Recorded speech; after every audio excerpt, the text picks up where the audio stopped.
बहुत समय पहले विंध्य पर्वत की तराई में अरण्येश्वर वन नाम का एक घना रहस्यमयी जंगल था।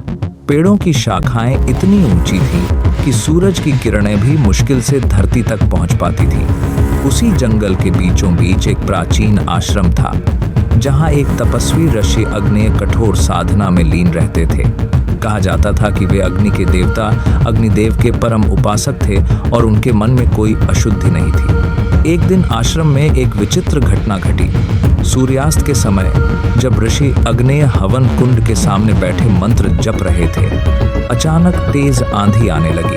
आकाश काला पड़ गया, पक्षियों का कलरव रुक गया और वन में एक अजीब सी कंपकंपी फैल गई। ऋषि के शिष्यों ने भयभीत होकर कहा, गुरुदेव, यह वायु की गति सामान्य नहीं, मानो कोई अशुभ शक्ति जाग उठी हो।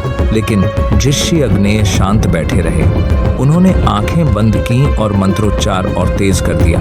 तभी एक जोरदार गर्जना हुई और हवन कुंड की ज्योति अचानक बुझ गई। यह वही अग्नि थी जो पिछले 12 वर्षों से अखंड जल रही थी। ज्योति का बुझना किसी बड़े संकट का संकेत माना जाता था।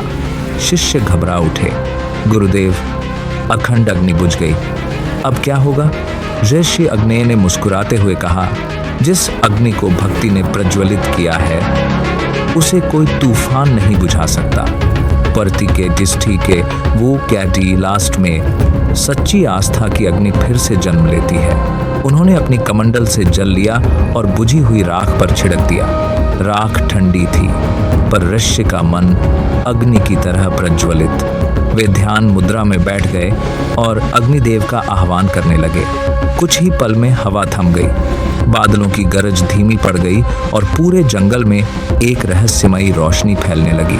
अचानक हवन कुंड से एक तेज लाल प्रकाश फूटा। धीरे धीरे उस प्रकाश से एक नई अग्नि प्रज्वलित हो उठी। यह अग्नि साधारण नहीं थी, उसकी लपटें सुनहरी थीं और उसमें दिव्यता का तेज झलक रहा था। आश्रम का हर कोना प्रकाश से भर गया। पेड़ चमकने लगे और पक्षियों ने फिर से गाना शुरू कर दिया।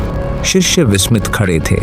एस अग्नेय, महर्षि अग्नेय ने कहा, प्रकृति कर्तव्य निभाती है, पर चमत्कार वहां होते हैं जहां श्रद्धा अडिग रहती है। याद रखो, भक्ति की अग्नि कभी बुझती नहीं, वह बस एक क्षण के लिए परखी जाती है, ताकि वह पहले से भी अधिक तेज होकर जल उठे।